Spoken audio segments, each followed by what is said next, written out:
স্বামী বিদেশে রয়েছে 3 বছর, আর তুই গর্ভবতী হয়ে গেলি কিভাবে? কালনাগিনী বের হয়েছে আমার বাড়ি থেকে। তোকে তো এই বুকে জায়গা দিয়েছিলাম, কিন্তু তুই এমন নষ্টামি করতে পারলি? আমার ছেলে আজকে 3 বছর বিদেশে আছে, আর তুই নিজের পেট বাঁধিয়ে বসে আছিস। শাশুড়ি সারার গালে চরের উপর চর লাগাতে লাগাতে কথাগুলো বলল, কিন্তু ওর যে উত্তর দেওয়ার ভাষা নেই। কি জবাব দেবে ও? যে মানুষটা তাকে বুকে ঠাঁই দিয়েছিল তার সাথেই তো বেইমানি করা হয়েছে। বল, তোর পেটে এই পাপ কার? আমাদের খেয়ে আমাদের পরে কার পাপ তুই নিজের গর্ভে তুলে রেখেছিস? নাসরিন বেগম সারার চুল ধরে কথাগুলো বললেন। তুই বল, কোন জিনিসের অভাব রেখেছি আমি? বল, তুই তুই কি সুখে ছিলি না? জবাব দে আমাকে। এত বড় অন্যায় কিভাবে করলি? নেহা তার মাকে শান্ত করার চেষ্টা করছে, কিন্তু নাসরিন বেগম কোনোভাবেই শান্ত হতে পারছেন না। যে মেয়েকে রাস্তা থেকে তুলে এনে নিজের বাড়িতে আশ্রয় দিয়েছে, কোনো আশ্রিতার পরিচয় নয়, নিজের ছেলের বউ হিসেবে, কিন্তু এই হতবুদ্ধটা কি করে বসলো? এটা ভেবেই নাসরিন বেগমের দুঃখ, কষ্ট, ঘৃণা সব একসাথে হচ্ছে। এই কারণেই হয়তো সবাই বলে, রাস্তার জিনিস রাস্তায় ফেলে আসা শ্রেয়। তারা বড় জায়গা পেলেই কি করে নিজেরাই ঠিক পায় না। সারা নাসরিন বেগমের পা জড়িয়ে ধরে বলল, ও মা, আমি তো অন্যায় করেছি। তুমি যদি আমাকে তাড়িয়ে দাও তাহলে আমি এখন কোথায় যাব? আমার শেষ ঠিকানা যে তুমি। নাসরিন বেগম সারাকে পা থেকে উঠিয়ে দাঁড় করিয়ে আবার ওর গালে 2-4টা চড় লাগালো। তোর মুখখানা দেখলে ঘৃণায় আমার বমি আসছে। তোকে মাফ করব কিভাবে, কলঙ্কিনী? আমার ছেলেটা বিদেশে গিয়েছে কার জন্য? আরে হতভাগী, সে তো তোর জন্যই পাড়িয়ে জমিয়েছে বাহিরে, যাতে করে তোদের ভবিষ্যৎ উজ্জ্বল হয়। কিন্তু তুই এ কি করলি? কার পাপ পেটে ধরলি? পাশের বাড়ির মালিহা বলল, কাকিমা, আমি কয়দিন আগে দেখেছি একটা লোক জানলা দিয়ে সারা ভাবির ঘরে প্রবেশ করে, আর আমি তখন বিষয়টা বুঝতে পারিনি, বা আমার মাথায় জিনিসটা কাজই করেনি, কিন্তু এখন বুঝতে পারছি ভাবির পেটের বাচ্চার বাবা তাহলে সেই লোকটা। নাসরিন বেগম ফোনটা হাতে নিয়ে ছেলের কাছে কল দেয়। মা, তুমি কেমন আছো? প্রেশার কেমন এখন? নাসরিন বেগম ছেলের কথা শুনে হাউ মাউ করে কেঁদে ফেললেন। কি বলবেন তিনি তার ছেলেকে? তোর বউয়ের পেটে অন্যের সন্তান। এসব ভাবতে ভাবতে নাসরিন বেগমের ব্লাড প্রেশার হাই হয়ে যাচ্ছে। মধ্যবিত্ত পরিবারের ছেলে আমান। উচ্চ মাধ্যমিক পরীক্ষা দিয়ে আর পড়াশোনা করা হয়নি। হয়নি বললে ভুল হবে, আসলে ওর পড়াশোনার প্রতি আগ্রহ একটু কম ছিল। বাবার বেশ কয়েক বিঘা জমি থাকায় চাষবাসের কাজে লেগেছিল, কিন্তু কয়েক বছর পর নতুন আবদার করে বসে মায়ের কাছে সে বিদেশে কাজ করতে যাবে। নাসরিন বেগম বেশ কয়েকবার বারণ করেছিল যেতে। বিদেশে গিয়ে তুই কি করবি? আল্লাহ আমাদের জমি জমা তো আর কম দেয়নি, তুই চাষ কর। না মা, তুমি জানো না আজকে বাইরের দেশে কাজে গেলে কত মূল্য, কত কত টাকা আয় করা যায়। কিন্তু কোনো কিন্তু করো না মা, আমি তো বেশি দিন থাকবো না, মাত্র 5 বছর ওখানে থাকবো, তারপর আবার চলে আসবো। এখানে এসে একটা বড়সড় ব্যবসা করব। নাসরিন বেগম শেষমেশ রাজি হয়, কিন্তু একটা শর্ত জুড়ে দেয় সে, যাওয়ার আগে বিয়ে করে যেতে হবে। ভাগ্যক্রমে সারার সাথে দেখা হয়। মেয়েটা অনাথ ছিল। নাসরিন বেগমের খুব দয়া হয় ওকে দেখে। দ্বিতীয় কিছু চিন্তা না করে ছেলের বউ করে ফেলেন সারাকে। সারা যেমন মিষ্টি মেয়ে তেমন তার ব্যবহার, কিন্তু এ কি করে ফেললো সে? নাসরিন বেগম ফোন কানে ধরে এসব ভেবেই যাচ্ছে। ও পাশ থেকে ছেলেটা কথা বলেই যাচ্ছে, সেটা তার খেয়ালের বাইরে চলে গেছে। হঠাৎ মনে হলো ছেলে কিছু বলছে। মা, তুমি কাঁদছো কেন? কি হয়েছে তোমার? বাড়িতে কি কেউ নেই? আমাকে বলো কি হয়েছে। সবাই ঠিক আছে তো? বাবা ঠিক আছে তো? নাসরিন বেগম আঁচল দিয়ে নিজের মুখ চেপে রেখেছে। কান্নাটা থামানোর বৃথা চেষ্টা চালিয়ে যাচ্ছেন, কিন্তু কোনোভাবেই কান্না বন্ধ করতে পারছেন না। বাবারে, আমাকে মাফ করে দিস, আমাকে মাফ করে দিস। মা হয়ে তোকে বিপদের মুখে ফেলে দিয়েছি। কোনো বিপদে ফেলেছো মা? বিদেশে তো আমি নিজ ইচ্ছায় এসেছি, তাছাড়া আমি তো সুখেই আছি। বিপদ কিসের? তোকে বিয়ে দিয়ে আমি সর্বনাশ ডেকে এনেছি। এই বাড়িতে কালনাগিনীর আশ্রয় দিয়েছি। যাকে বৌমা কম মেয়ে বেশি ভেবেছি, সে আজকে অন্যের পাপ বয়ে বেড়াচ্ছে। এই কষ্ট আমি কোথায় রাখবো? তুই আমাকে মাফ করে দে বাবা। মা, হয়েছেটা কি আগে বলবে তো? তোর বউ নতুন মরদ ধরেছে, তার পেটে এখন অন্যের বাচ্চা।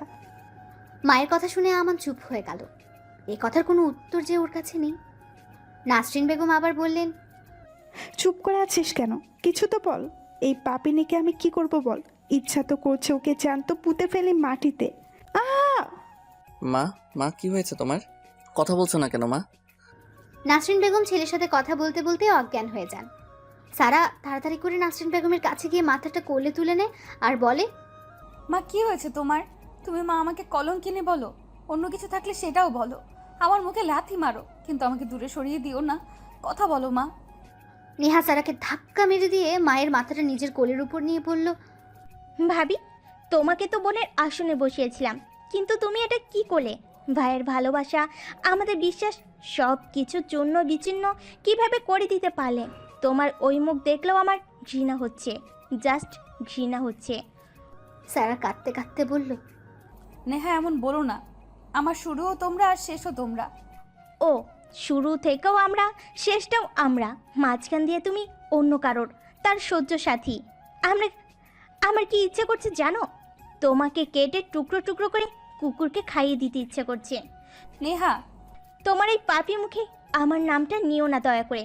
তোমার মুখে নিজের নামটা শুনলেও আমার সারা দেহ গুলিয়ে উঠছে। আমি কি এতটাই পাপিষ্ঠা? তুমি কতটা পাপিষ্টা সেটা জানো না। তুমি কি বুঝতে পারছো কতটা পাপিষ্টা তুমি? নেহা বোন, আমার কথাটা একটু শোনো। মাকে একটু ধরতে দাও। সারা হাউ মাউ করে কাঁদতে লাগলো। এমন ভুল কিভাবে করে ফেলল নিজেই বুঝতে পারছে না। এই সমাজে সে এখন স্বীকৃতিপ্রাপ্ত কলঙ্কিনী। না না, তোমার কোনো কথাই শোনা হবে না। আমার মা যদি মরেও যায়, তবে তোমার হাতের স্পর্শ আমার মাকে পেতে দেব না। তোমাকে হাত জোর করে বলছি, তোমার ওই পাপিষ্ট মন, পাপিষ্ট দেহ নিয়ে এই বাড়ি থেকে বের হয়ে যাও। আজ মাকে তুমি না হয় অজ্ঞান দেখছো, কালকে আমাকে তুমি গলায় দড়ি দিতে দেখতে পারো। তোমার মতো কলঙ্কিনী মেয়ের সাথে একই ছাদের নিচে আমার পক্ষে থাকা সম্ভব না। সারা কাঁদতে কাঁদতে কথা বলার অবস্থাতে নেই, তবুও কষ্ট করে বলল, না না, আমি আমার মতো পাপিষ্ঠা কলঙ্কিনীর কারণে তুমি কেন আত্মহত্যা করবে? তার চেয়ে আমিই বরং এই বাড়ি ছেড়ে চলে যাচ্ছি। তুমি ঠিকই তো বলেছ, নষ্ট একটা মেয়েকে নিয়ে এক বাড়িতে এক ছাদের নিচে আসলেই থাকা যায় না। আমি বাড়ি থেকে চলে যাচ্ছি, আর কখনো আসবো না। আমার মতো কলঙ্কিনীকে নিয়ে আর কোনো কথা শোনা লাগবে না তোমাদের। নাসরিন বেগমের মাথা নেহার কোলে, আর সারা ঠিক তার পাশেই বসে আছে। সারার শেষ কয়েকটা কথা নেহার একেবারেই সহ্য হয়নি। ওর যেন মনে হয় সারা ওকে ইমোশনাল ব্ল্যাকমেল করার চেষ্টা করছে। তাই রাগে সারার গালে কয়েকটা চর বসিয়ে দেয়। বয়সে ছোট একটা মেয়ের হাতে সারা চর খেয়ে একটুও অবাক হলো না, কারণ এইটাই যে ওর প্রাপ্য ছিল। পাপের ফল ভোগ করাই লাগবে। নেহা প্রতিবেশী দুই একজনের সাহায্য নিয়ে নাসরিন বেগমকে খাটের উপর শুয়ে দেয়। সারা এখনো চুপ করে বসে আছে এক জায়গাতে, শূন্য দৃষ্টি নিক্ষেপ করে আছে। চোখ দুটো যেন কোনো ঝর্ণাধারা হয়ে গেছে, থামার নামই নেই। আজকে এই বাড়িতেই শেষ দিন সারার। ভাবতেই বুকের ভেতর মোজর মেরে উঠছে।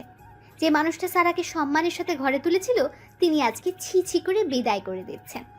নিয়তি বড়ই অদ্ভুত, কখন কার সাথে দেয়, কার সাথে বেইমানি করে কেউ জানে না। আজকে নিয়তির কাছে পরাজিত হয়ে গেছে সারা। পাপের ফল ভোগ করতেই হবে। নিজের সমস্ত কাপড় চোপড় গোছগাছ করে অন্তিম বিদায়ের জন্য নাসরিন বেগম আর নেহার কাছে গেল। নেহা, আমি চলে যাচ্ছি, ভালো থেকো। মাকে ভালো করে দেখে রেখো। মা যেন কোনো চিন্তা না করে, যেন ভাবে আমি একটা বাষ্পীয় পদার্থ, সময়ের সাথে সাথে আকাশে মিলিয়ে গেছি। নেহার খুব ইচ্ছে করছে প্রিয় ভাবিকে বুকে জড়িয়ে নিতে, কিন্তু অদৃশ্য শক্তির কাছে সে আজকে বাধা পড়ে গেছে। সারার দিকে ভালো দৃষ্টিতে তাকানোর ইচ্ছে হলেও মস্তিষ্ক বলে দিচ্ছে ও নষ্টা মেয়ে। নেহাকে চুপচাপ থাকতে দেখে সারা বলল, আমাকে একটাবার মাকে ছুঁয়ে দেখতে দিবে না নেহা? নেহা সহজ গলায় বলল, না। সারা শেষবারের মতো নিজের সংসার, নিজের স্বর্গ দেখে বিদায় নিয়ে বাসা থেকে বের হয়ে গেল। হাতে একটা ব্যাগ আছে, তাতে হয়তো কয়েকটা কাপড়। গন্তব্যহীনভাবে হেঁটে চলছে সারা। কোথায় যাবে, কার কাছে সাহায্য চাইবে, কিছুই বুঝতে পারছে না। আজকে সারার হাঁটার কোনো শেষ হবে না।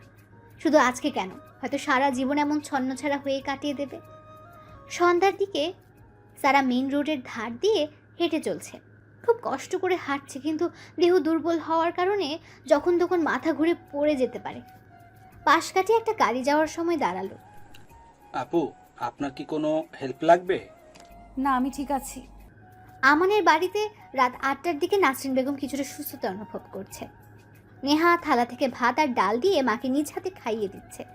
নাসরিন বেগম খাবার মুখে নিতে গিয়েও নিতে পারলেন না, আবার সেই কান্না শুরু করে দিলেন। নেহামা বলতো ওকে কিসের অভাবে রেখেছিলাম? ও এটা কি করলো? আমাদের বিশ্বাসকে নিয়ে এভাবে খেলা করতে পারলো কিভাবে? মা, যে গেছে তার চিন্তা বাদ দাও, তুমি খেয়ে নাও তো।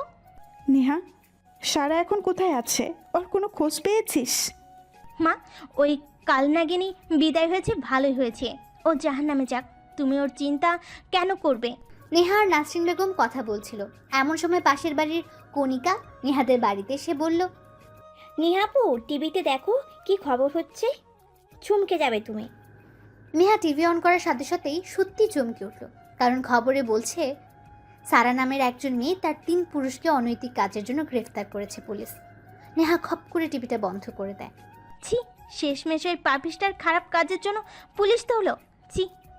রাগের পেছনে সারার জন্য নেহার মনে যে ভালোবাসাটা ছিল সেটা এক নিমেষেই শেষ হয়ে গেল। হ্যাঁ সত্যি, খবরে দেখানো মেয়েটা নেহার ভাবি সারাই ছিল। কথাটা বলার সাথে সাথে সারা তার আশেপাশে আরও 2 জন মানুষের উপস্থিতি টের পেল। এই লোকগুলো ওই গাড়ির ভেতরে ছিল। রাতে এমন একটা সুন্দর মেয়েকে দেখে তাদের মনের ভেতর অন্য কিছু কাজ করছে। সারা লোকগুলোর কাছ থেকে একটু দূরে গিয়ে দাঁড়ালো। মানুষগুলোকে কেন যেন ওর একটু ভাল লাগছে না। কথার ভেতরে একটা অন্য ভাব আছে যেগুলো প্রকাশ করা যায়। গাড়ির চালক লোকটা সারাকে চুপ থাকতে দেখে আবার বলল, কি ব্যাপার সোনামণি, কথা বলছো না কেন? আবার আমাদের থেকে দূরেও সরে যাচ্ছ? সারা লোকগুলোর মতলব ভালোভাবে বুঝে গেছে, কিছু না ভেবে পালাতে গেল, কিন্তু পুরুষ মানুষের সাথে দৌড়ে পেরে ওঠে না সারা। তাদের হাতে ধরা পড়ে যায়, চিল্লাচিল্লি করতে থাকে, কিন্তু আশেপাশে সাহায্য করার মতো কেউই ছিল না।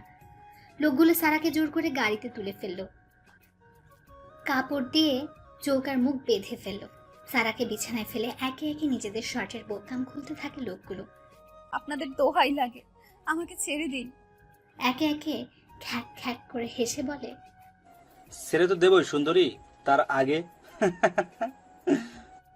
সারার বুক কেঁপে ওঠে। এই জানোয়ারগুলো থেকে নিজেকে বাঁচাবে কিভাবে? কলঙ্কিনীর গায়ে আর কত কলঙ্ক লাগবে? সারা শেষবারের মতো অনুনয় করতে থাকে। আপনাদের পায়ে পড়ি, আমাকে ছেড়ে দিন। আমার গর্ভের সন্তান আছে, আপনারা এত বড় পাপ করবেন না। সুন্দরী, তোমাকে দেখে তো ক্লাস 9-এর মেয়ে মনে হচ্ছে। তা পেটের বাবুটার বাবা ঠিকঠাক আছে নাকি আমরা স্বীকৃতি দেব? লোকগুলোর হাসি সারার দেহে ঘিন ঘিন লাগিয়ে দিচ্ছে। খারাপ মানুষের ভাষা কোনোদিন ভালো হতেই পারে না। এদের থেকে বাঁচার কোনো উপায় নেই সারার।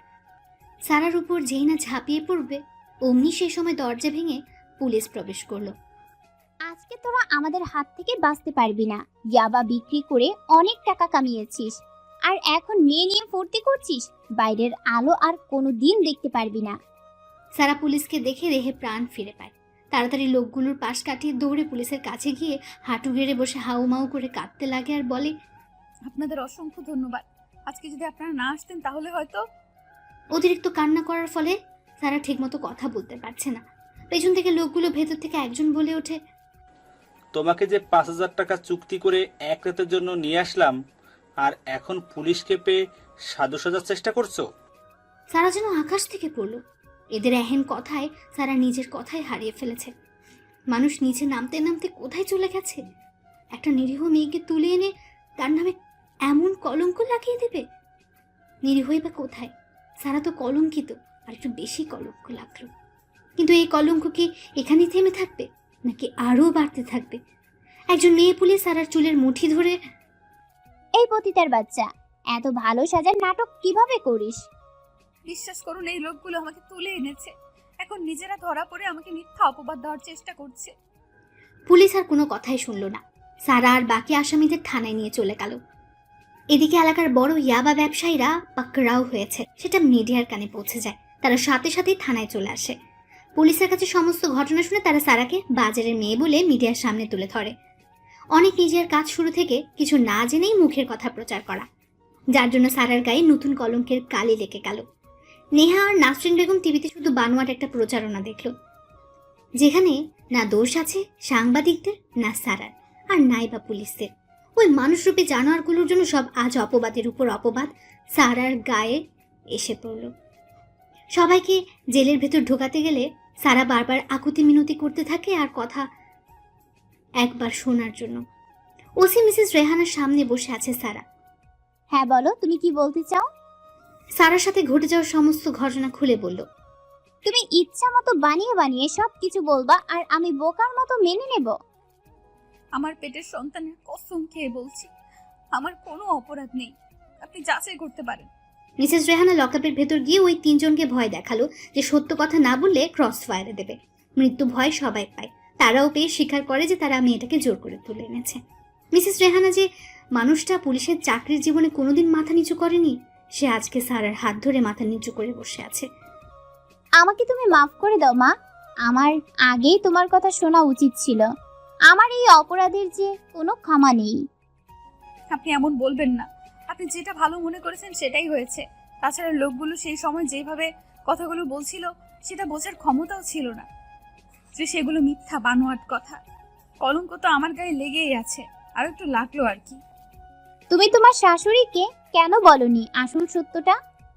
তার যে সত্যটা হজম করার মতো দেহের অবস্থা নেই। যদি বলি তাহলে তিনি মারা যাবে। আমি কি করে তাকে মেরে ফেলি? যেই বুকে আমায় আশ্রয় দিয়েছে, আমি কিভাবে সেই বুকটাকে দুনিয়া থেকে বিদায় করে দেই? থানাতে সারা এবং মিসেস রেহানার কথোপকথন। আমার বাবা মাকে এসবের কিছুই জানতাম না। যখন জ্ঞান বুদ্ধি হয়েছে তখন থেকেই নিজেকে অনাথ হিসেবেই জেনেছি। একটা অনাথ আশ্রমে জীবনের 20 থেকে 21 বছর পার করেছি। আশ্রমটি ছিল আমার মা, আশ্রমটি ছিল আমার বাবা। কিন্তু এলাকার প্রভাবশালী এক লোকের ছেলে নাম শিহাব আমার উপরে কুনজর পড়ে। সে আমাকে আমার বাবা মার কাছে থাকতে দেয় না। সে বারবার আমাকে কুপ্রস্তাব দেওয়ার চেষ্টা করে। আমি অনেকবার পুলিশ কমপ্লেন করেছি এবং আশ্রমের পরিচালককেও বলেছি, কিন্তু ক্ষমতা তাদের হাতে থাকায় আমার কোনো লাভ হয়নি। একদিন রাতে আমার ঘরে বসে বসে কবিতা লিখছিলাম। হঠাৎ দিয়া নামের একটা মেয়ে এসে বলল, সারাপু, তুমি এক্ষুনি পালিয়ে যাও, বিপদ আসছে। মেয়েটার বয়স ছিল 8 কি 9 বছর। তার গালটা একটু টেনে দিয়ে আদর করে বললাম, আমার আবার কিসের বিপদ? জানো সারাপু, আমি যখন বাথরুমের দিকে যাচ্ছিলাম তখন অফিস রুম থেকে কিছু মানুষের ফিসফিসানি শুনতে পাই। এত রাতে অফিস রুমে তো কেউ থাকে না, তাই আমি দরজায় কান পেতে শোনার চেষ্টা করি। তাদের মধ্যে কেউ একজন বলে, সারা মেয়েটার খুব সাহস হয়েছে, ওকে রেপ করে মেরে পুঁতে ফেলবো। জানো আপু, কথাটা শুনে আমি খুব ভয় পেয়েছি, তাই বাথরুমে না গিয়ে তোমার এখানে কথাটা বলতে চলে এসেছি। দিয়ার কথাটা শুনে আমার বুকটা কেঁপে ওঠে। যেখানে এত বছর ভালোবাসার সাথে বেড়ে উঠেছি, আজ সেই জায়গায় আমার থাকা হবে না। নিষ্ঠুর দুনিয়ায় সব কষ্ট যেন আমার উপর লেগেই আছে। দিয়া মেয়েটা জিজ্ঞেস করে, আচ্ছা সারাপু, রেপ জিনিসটা কি, আর সেটা করলে মেরে ফেলবে কেন? ছোট মেয়েটাকে এই বিষয়টা বোঝানোর মতো কন্ডিশন ছিল না। আমার হাত পা থরথর করে কাঁপছিল, কিছুই মুখ দিয়ে বের হচ্ছিল না। শেষমেশ মেয়েটাই বলল, তুমি তাড়াতাড়ি পালিয়ে যাও, না হলে ওরা তোমাকে মেরে ফেলবে। মাথায় তখন একটা জিনিসই কাজ করছিল, আর সেটা হলো বাঁচতে হবে। তখনই নিজের জামা কাপড় নিয়ে জীবনের মতো আশ্রম থেকে পালিয়ে বেরিয়ে যাই। রাতের বেলা কোথায় যাব, কি করব কিছুই বুঝতে পারছিলাম না। হঠাৎ মনে পড়ে পরিচিত এক বান্ধবী আছে, তাই সেই রাতে তার কাছে চলে যাই। সকালবেলা আমি সেখান থেকেও পালিয়ে আসি। যেই জায়গায় আমি 20-21 বছর ধরে থেকে এসেছি, সেই জায়গায় আমার ক্ষতি করতে চেয়েছিল, আর মাত্র 2 বছরের বন্ধুত্ব কিভাবে আমাকে রক্ষা করবে? গন্তব্যহীনভাবে সারাদিন ঘুরতে থাকি। কোথায় যাচ্ছি কিছুই বুঝতে পারছিলাম না। ক্ষুধার তাড়নায় এক পা ফেললে সেটা তোলার ক্ষমতা ছিল না। কি করব, কোথায় যাব, এই ভেবে আমার পৃথিবী ভেঙে কান্না আসছিল। আল্লাহ, তুমি আমারে কোন পরীক্ষায় ফেললে? আমি এই পরীক্ষায় পাস করব কিভাবে, টিকে থাকবো কিভাবে? নাকি আমার জীবনের অন্তিম মুহূর্ত চলে এসেছে? হাঁটতে হাঁটতে হঠাৎ মাথা ঘুরে পড়ে যাই। যখন চোখ খুলি, নিজেকে হাসপাতালে আবিষ্কার করি। একজন মহিলা পাশে বসে হাত পাখা দিয়ে আমাকে বাতাস করছিল। তিনি আমাকে জানান যে তার ছেলে পাশের শহর থেকে ফেরার সময় রাস্তার মাঝে আমাকে পড়ে থাকতে দেখে। কেউ সাহায্যের হাত বাড়িয়ে দেয় না, তাই সে নিজেই আমাকে এই হসপিটালে ভর্তি করে। তারপর ওনাকে খবর দেয় আমার সেবা যত্ন নেওয়ার জন্য। মহিলাটি আমার কাছে আমার ঠিকানা জিজ্ঞেস করে, কিন্তু এতিমের যে একটাই ঠিকানা, খোলা আকাশ। আমি আমার সাথে ঘটে যাওয়া সব ঘটনা ওনাকে বলি। আমার কথা শুনে আমার উপরে খুব মায়া হওয়ার কারণে আমাকে ফেলে যায়নি, তার বাড়িতে স্থান দিয়েছিল। তা একজন আশ্রিতার জায়গায় না, তার পুত্রবধূ করে। ভেবেছিলাম আল্লাহর দেওয়া পরীক্ষায় হয়তো আমি পাশ করেছি, বাকি জীবনটা হয়তো প্রিয় মানুষটার সাথে সুখে কাটিয়ে দেব। কিন্তু হায় কপাল, হতভাগী সারা জীবন কষ্টই পেতে থাকে। তার জীবনে সুখ বলতে কিছুই নেই। শুধু দুঃস্বপ্নই সুখ পাবে, শুধু স্বপ্নেই সুখ পাবে, বাস্তবে শুধু দুঃখ আর দুঃখ। বিয়ের 2 মাস পর আমান বাইরের দেশে যাবার তোড়জোড় লাগিয়ে দেয়। বলেছিল 5 বছর বিদেশে থাকবে, কিন্তু একজন স্ত্রী জানে স্বামীর থেকে দূরে থাকা কতটা কষ্টের, তার ভালোবাসার পরশগুলো থেকে দূরে থাকা কতটা কষ্টের, তার বুকে মাথা না রেখে রাত কাটানো কতটা কষ্টের। 2 মাস পর আমানের সব কিছু ঠিকঠাক হয়ে যায়। যাওয়ার সময় আমার কপালে একটা ভালোবাসা দিয়ে বলেছিল মা বাবা আর নেহাকে দেখে রাখতে। আমি মুখ দিয়ে কিচ্ছু বলিনি, কিন্তু আমার চোখ সেদিন আমার কথা শুনেনি। এয়ারপোর্টের ওয়েটিং জোনে বসেছিল, হঠাৎ এসে পুলিশ ওকে ধরে নিয়ে যায়। কেউ ওকে পাশের চেয়ারে একটা ব্যাগ রেখে ওকে একটু দেখে রাখতে বলে, সেটাই ওর কাল হয়ে দাঁড়ায়। 5 বছরের জেল হয়। একজন পুলিশের সাহায্যে ও বাড়িতে নিয়মিত কথা বলতো। ইন্টারনেট কল দেওয়াতে মা বাবা বা নেহা কেউই বুঝতে পারতো না ও বিদেশে আছে নাকি দেশেই জেলে আছে। আর আমি অভিনয় করেই যেতাম সবার সাথে। 2.5 বছর পর কুরবানি ঈদের একদিনের জন্য ওকে বাড়িতে আসার অনুমতি দেওয়া হয়, কারণ এতদিনে প্রমাণ ওর বিপক্ষে গেলেও পুলিশ ভালোই বুঝতে পেরেছিল ও দোষী না। বাড়িতে আসার আগে আমাকে ফোন দেয় এবং বলে যে রাতে যাব, আবার ভোরে চলে আসব। মা বাবা আর বোনটার ঘুমন্ত মুখগুলো দেখেই চলে আসব। আমি জেলে আছি মা জানলে তাকে বাঁচানো যাবে না। সেদিন রাতেই বাড়িতে আসে আমান। প্রিয় স্বামীকে 2.5 বছর পর কাছে পেলাম। কাছে পেয়ে আর তার ভালোবাসার ডাকে সাড়া দেওয়ার ফলে আমার এই সন্তান গর্ভে আসে। পরে আমান চলে যায়। আমি আমার প্রেগন্যান্সির কথা প্রায় 4-5 মাস লুকিয়ে রাখার চেষ্টা করি। পেট একটু একটু করে বাড়তে থাকে, তবু যতটা সম্ভব নিজেকে লুকিয়ে রাখি। কিন্তু হঠাৎ একদিন আমার ফোনে কল আসে যে শর্ট সার্কিটে আমানকে যেই জেলে থাকছে সেখানে আগুন লেগে 3 জন পুলিশ ও যে 5 জন কয়েদি ছিল তারা সবাই পুড়ে মারা যায়। আমার পায়ের নিচ থেকে মাটি সরে যায়, আমার পৃথিবী যেন অন্ধকার হয়ে যায়। আমি কোনো রকম ভাবে বলি তার লাশ যেন বাড়িতে না পাঠানো হয়, মা দেখলে তাকে বাঁচাতে পারবো না। ফোনটা কোনো রকমে রেখেই আমি মাটিতে লুটিয়ে পড়ি। ডাক্তার এসে চেক আপ করে জানায় আমি প্রেগনেন্ট।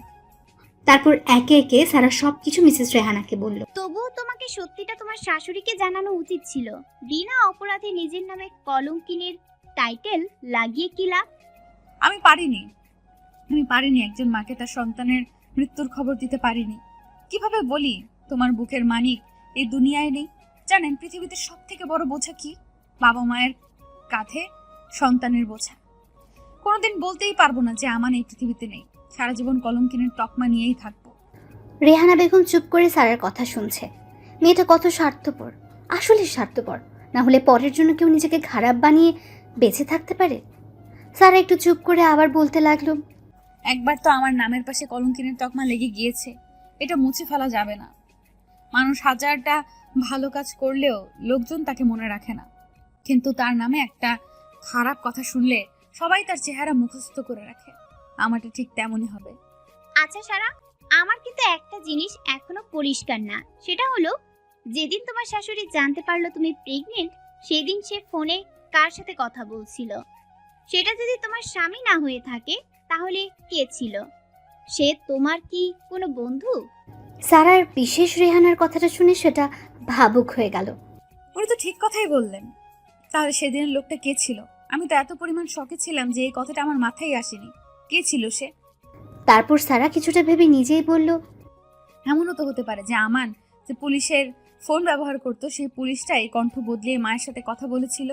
কারণ আমি তো আগেই অনুরোধ করেছিলাম আমানের লাশটা যেন বাড়িতে না দেওয়া হয়। তাই হয়তো একটা মায়ের বুকে সন্তানের লাশ দেওয়ার থেকে সবার অজান্তেই সে সন্তানের জায়গাটা পূরণ করে দিতে চাচ্ছে। মিসেস রেহানা নিজের চেয়ার থেকে উঠে সারার পাশে এসে দাঁড়িয়ে বলল, কিছু মনে করো না সারা, আমি একটা কথা বলি। আমি তো পুলিশ, তাই সবকিছু সন্দেহের চোখে দেখি। বিষয়টা তো এমনও হতে পারে যে তোমার স্বামী মানে আমান, সে কোনোদিনই জেলে যায়নি, কোনো শর্ট সার্কিটের আগুনে মারা যায়নি। সবকিছুই তো তার প্ল্যানও হতে পারে। মিসেস রেহানার কথা শুনে সারা কিছুটা দুশ্চিন্তাগ্রস্ত হয়ে গেল।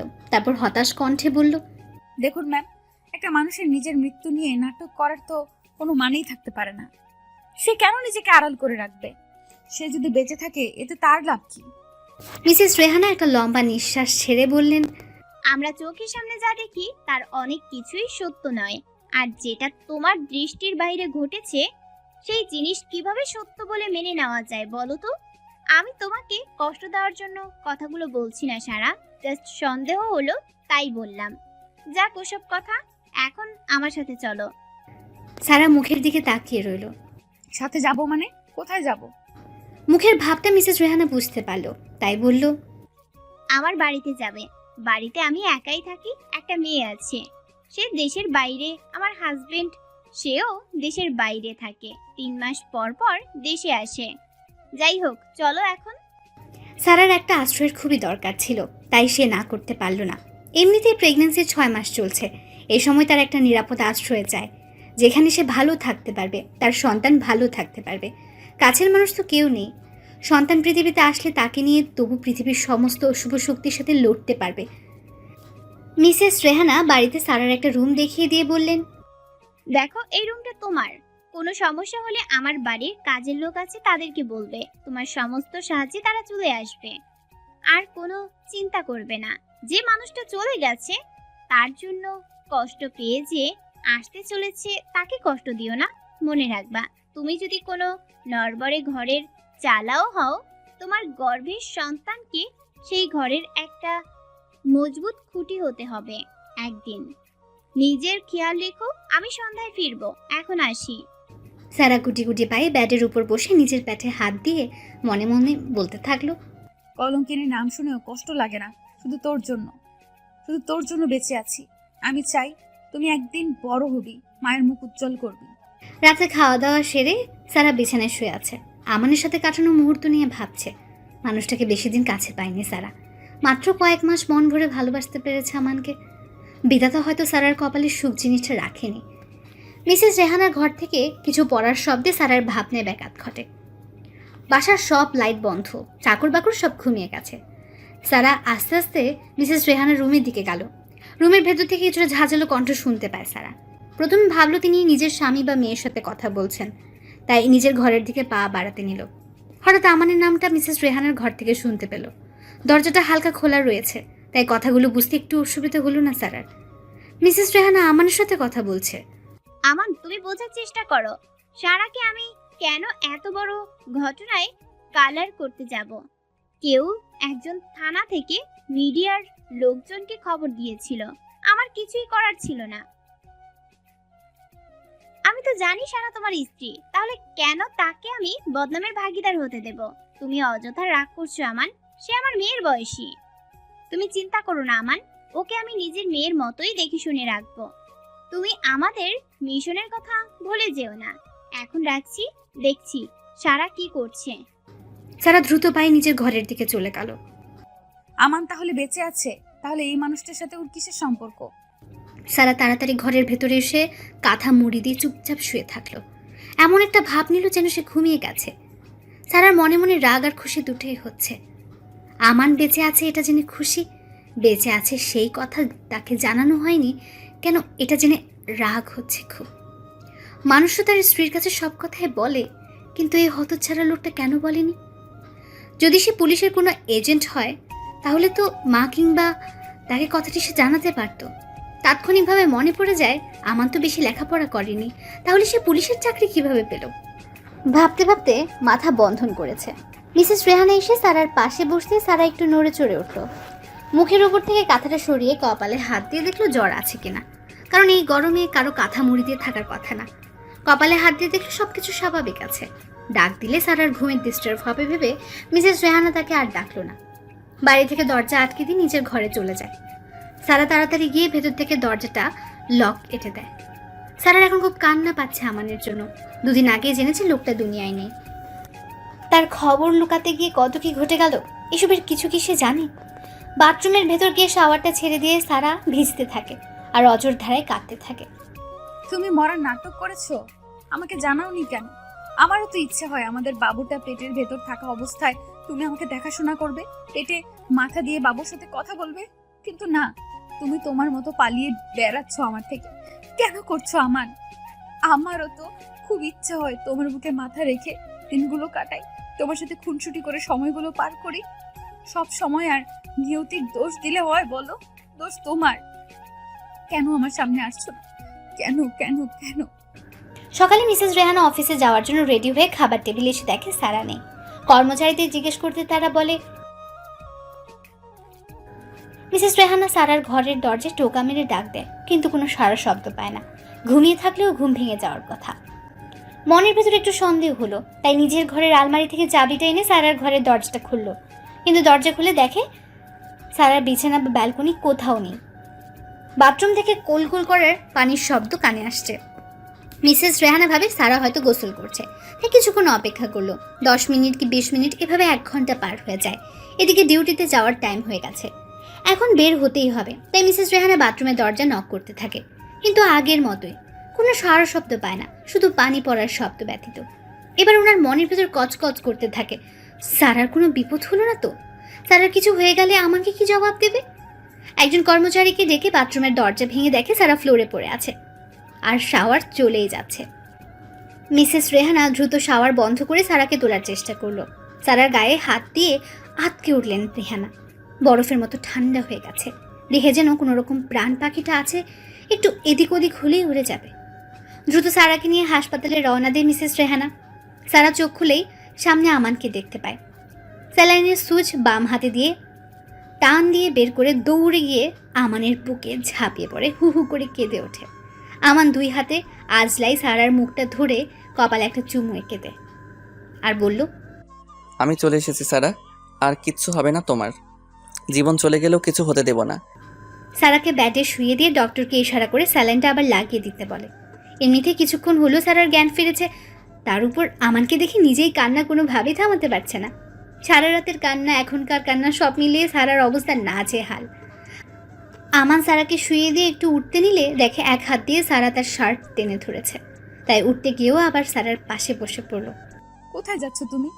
তোমাকে আমি আর কোথাও যেতে দেব না। আমার জীবন যতদিন আছে ততদিন আমার চোখের সামনে থাকবে।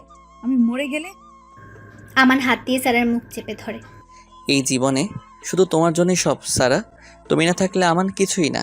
খবরদার আর মরে যাওয়ার কথা বললে কিন্তু আমি এবার সত্যি সত্যি মারা যাব। আমানের কথা শুনে সারা ফুপিয়ে উঠল। আমান বুঝতে পারলো সে ভুল কিছু বলে ফেলেছে, তাই 1000বার সরি বলল। তোমার জন্য আমার কথা শোনা লেগেছে সবার কাছে। আমার ছোট্ট নেহা, তার কাছে চর খাওয়া লেগেছে। কত কষ্ট হয় জানো? সারা তুমি হাইপার হয়েও না, সব ঠিক হয়ে যাবে। আমি তো চলে এসেছি, আর কোনো অপবাদ তোমার থাকবে না। সেই দিনই হাসপাতাল থেকে রিলিজ দিয়ে সারাকে নিয়ে বাড়ির উদ্দেশ্যে রওনা দেয় আমান। যদিও এত তাড়াতাড়ি এসব করার ইচ্ছে ছিল না, কিন্তু মিসেস রেহানা বলল যে ওকে আর এত কষ্ট দেওয়া ঠিক হচ্ছে না, তাই সব কিছু এত তাড়াতাড়ি। গাড়ি থেকে নেমে আমান সারাকে বলি, একটু অপেক্ষা করো, আমি আসছি। এই রাতে এমন সুনসান জায়গায় আমান কোথায় যাবে? তাই সারা পিছু নিল। আমান 3 জন লোককে টাকার একটা বান্ডেল দিল। এরা তো সেই 3 জন যারা গত পরশু আমাকে তুলে নিয়ে গেছিল। এরা তো আমার সাথে, আমার নিজেই তাহলে এসব করেছে। এটা করে ওর লাভ কি ছিল? কি হচ্ছে এসব আমার সাথে? দ্রুত ওখান থেকে চলে এসে গাড়িতে বসে পড়ল সারা। এখন আমি চুপচাপ থাকবো? আমাদের এইসব করার পেছনে রহস্য আমাকে জানতেই হবে। গাড়িতে চুপচাপ বসে আছে সারা। একটু ভয় ভয় করছে তার। ভয় করারই কথা, কারণ আমানের একদিকে পুলিশের সাথে সম্পর্ক, অন্যদিকে এই খারাপ লোকগুলোর সাথে সম্পর্ক। যেন একটা গোলক ধাঁধার ভেতরে আটকে গেছে সারা, যার ভেতর থেকে বের হতে চাচ্ছে, কিন্তু সেটা সারাকে বের হতে দিচ্ছে না। আমান এসে সারার পাশে বসলো। আমানকে দেখে সারা যেন কুকড়ে যাওয়ার চেষ্টা করছে। আমান সারাকে নিজের কাছে টেনে বলল, কি হয়েছে তোমার? এমন কেন করছো? মনে হচ্ছে কোনো ভূত দেখেছো তাই ভয় পাচ্ছ। সারা অবাক চোখে আমানের মুখের দিকে তাকিয়ে আছে, মনে মনে বলছে, তুমি কি আমান? তুমি ভালো নাকি খারাপ, নাকি ভালো খারাপ দুটোর মাঝে ঝুলে আছো? আমি যে তোমাকে চিনতে পারছি না। আমান সারার চুপ করে থাকা দেখে তার মাথাটা বুকে নিয়ে বলল, কি হয়েছে? কথা কেন বলছো না? সারা ভাবনা থেকে বের হয়ে শুধু একটা কথাই বলল, আমি খুব ক্লান্ত। ঠিক আছে, তুমি আমার বুকে মাথা রেখে ঘুমাও, আমি তোমার মাথায় হাত বুলিয়ে দিচ্ছি। গাড়ি আপন গতিতে চলছে। সারা আমানের বুকে মাথা রেখে ঘুমিয়ে আছে। সবার কাছে এটা একটা প্রশান্তির ঘুম। প্রত্যেক স্ত্রী তার স্বামীর বুকে প্রশান্তির ঘুম দিতে চায়। সারাও ঘুমাচ্ছে, কিন্তু ঘুমের ভেতর কোনো শান্তি নেই সারার। বারবার উসপিস করে উঠছে, যেন মনে হচ্ছে ওর প্রশান্তি কোনোদিন ছিল না, কোনোদিন আসবেও না। সারা জীবন শুধু লড়াই করে বাঁচতে হবে। আমাদের বাড়িতে পৌঁছাতে রাত প্রায় 11টা বেজে যায়। দরজায় টোকা দিতে কিছুক্ষণ পর নেহা এসে দরজা খুলে দেয়। আমানকে দেখে নেহা যেন চমকে উঠল। ভাইয়া বলে চিৎকার করে আমানকে জড়িয়ে ধরল। কিছুক্ষণ পর ছেড়ে দিয়ে বলল, তুই কখন এলি ভাইয়া? আমাদেরকে জানাসনি কেন? হঠাৎ চোখ যায় আমানের পেছনে, দেখে সারা মাথা নিচু করে দাঁড়িয়ে আছে। ওর সাথে তোর কোথায় দেখা হলো ভাইয়া? ওকে নিয়ে চলে আসলি? ভাইয়া তুই জানিস না ও কি করেছে, তোর সাথে কত বড় পাপ করেছে। মুখে লাথি দিয়ে বের করে দে ভাইয়া।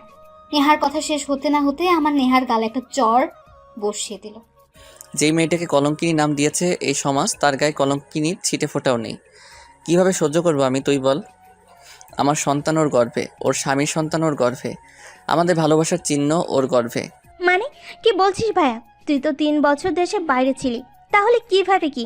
আমি কোনোদিন বিদেশে যাইনি, সরকারের একটা গোপন মিশনে আমাকে নেওয়া হয়, তাই বিদেশে যাওয়ার নাটক, জেলে নাটক যাওয়ার সব করেছি, মরে যাওয়ার নাটকও করেছি। ভেবেছিলাম বাড়িতে এসে সারপ্রাইজ দেব, কিন্তু তোরা আমার সারাকে বাড়ি থেকে বের করে দিলি, তাই সব কিছু ছেড়ে চলে আসতে বাধ্য হলাম। কি বলছিস ভাইয়া? মরে যাওয়ার নাটক মানে? এবার সারা মুখ খুলল।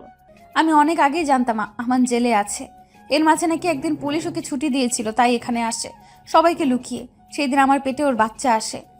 কয়দিন টিভি দেখালো বৈদ্যুতিক শর্ট সার্কিটে আগুন লেগে একটা জেলের কয়েদি মারা যায়।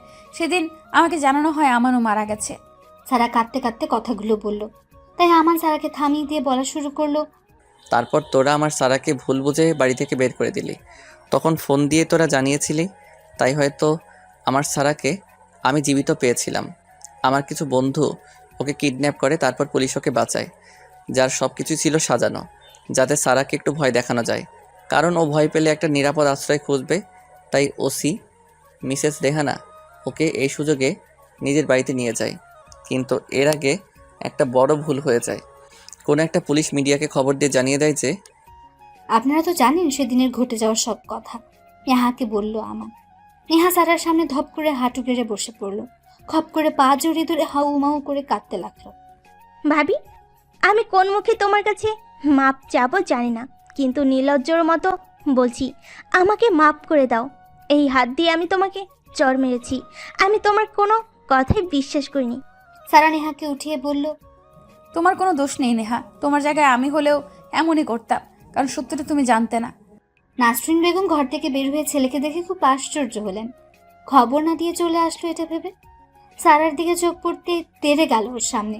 নেহা মায়ের এমন আচরণ দেখে সারাকে আগলে দাঁড়ালো। মা, এত বড় অন্যায় আর করো না। কিসের অন্যায়? এই কলঙ্কিনীকে তুই কোথায় পেলি আমান?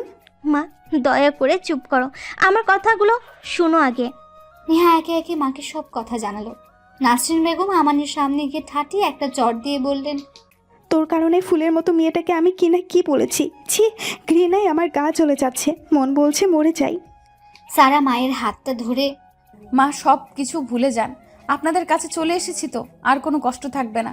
আমি সব ভুলে গেছি, আপনিও সব ভুলে যান। সারাকে বুকে টেনে নিয়ে নাসরিন বেগম সারার কপালে চুমু এঁকে দিয়ে বললেন, সারা আমানের দিন খুব ভালোই কাটছিল। সারাদিন সারার খেয়াল রাখে আমান। কয়েক মাস পর সারা একটা ফুটফুটে মেয়ের জন্ম দেয়। আমানের সারার নামের সাথে মিল রেখে আয়রা নাম রাখা হয় মেয়ের। আমানের আর সারার রা দিয়ে। কয়েকদিন পর সারা মেয়েকে খাওয়াচ্ছিল। আমান বাইরে যাওয়ার সময় মেয়ে আর মেয়ের মায়ের কপালে চুমু দিয়ে বলল, একটু বাইরে যাচ্ছি, বিকালে ফিরবো। আচ্ছা, নিজের খেয়াল রেখো, আল্লাহ হাফেজ। আমান বাইরে গেলে সারা কোনোদিন আল্লাহ হাফেজ বলে না, বলে তাড়াতাড়ি ফিরে এসো। এখন এসব ভাবার টাইম নেই আমানের, তাই বাড়ি থেকে বের হয়ে যায়। সারা নিজের মেয়েকে বলল, আমার যুদ্ধ আবার শুরু হবে মা, তুই আমার সাথে থাকবি? দুধের বাচ্চা মেয়ের কোনো কথাই বুঝতে পারে না, খিলখিল করে হাসতে থাকে শুধু। বিকালে আমান বাড়ি এসে দেখে নাসরিন বেগম মাথায় হাত দিয়ে বসে আছে, নেহার হাতে একটা কাগজ। সারা বাড়িতে কোথাও নেই। আমান নেহাকে জিজ্ঞেস করে যে সারা কোথায়। নেহা আমানের হাতে কাগজটি দিয়ে দেয়। প্রিয় আমান, আদৌ প্রিয় আছো কিনা আমি ভালো জানি। ভেবেছিলাম তুমি পুলিশের লোক, কিন্তু না, তুমি তো একটা চোর কারবারির লোক। তার সাথে মিসেস রেহানাও জড়িত। সব প্রমাণ আমার কাছে আছে, সেগুলো আমি কমিশনারের কাছে দিয়ে তারপর চলে যাব আমার আয়রাকে নিয়ে। ভাবছো আমি জানলাম কিভাবে? তুমি বাড়িতে আসার পর থেকে একটা ঘর তো তালা বন্ধ করে রাখতে। আমি কয়েকদিন আগে ওই ঘরে তালা খুলে ঢুকেছিলাম। চাবিটা তুমি হয়তো ভুলে বাড়িতে ফেলে গিয়েছিলে। সেখানে কিছু বক্স দেখতে পাই, সেগুলো খুলে দেখি, তাতে অনেক বেআইনি অস্ত্র দেখতে পাই। একটা ফোন পাই, তাতে কিছু অডিও রেকর্ড পাই আমি, যেগুলো শুনে বোঝাই যাচ্ছিল তুমি পুলিশের লোক নও, তাদের শত্রু। আর মিসেস রেহানা তোমার সাহায্যকারী, যে পুলিশের পোশাক পরেও তাদের সাথে বেইমানি করে যাচ্ছে। যাই হোক, আমার মেয়েকে আমি একা মানুষ করতে চাই। এই চিঠি যতক্ষণে পেয়েছো ততক্ষণে আমি এই এলাকা ছেড়ে অনেক দূরে চলে এসেছি। আমি চাই না তোমার ছায়া পড়ুক আমার নিষ্পাপ মেয়ের উপর। ভালো থেকো, আল্লাহ হাফেজ। আবারও এতে কলঙ্কিনী। বাসের সিটে বসে আছে সারা, মেয়েটা কোলেই ঘুমিয়ে আছে। সারা ঘুমন্ত মেয়ের সাথে কথা বলছে। তোকে আমি পাপ মুক্ত রাখতে চেয়েছি মা, তুই যেন আমার উপর রাগ করিস না।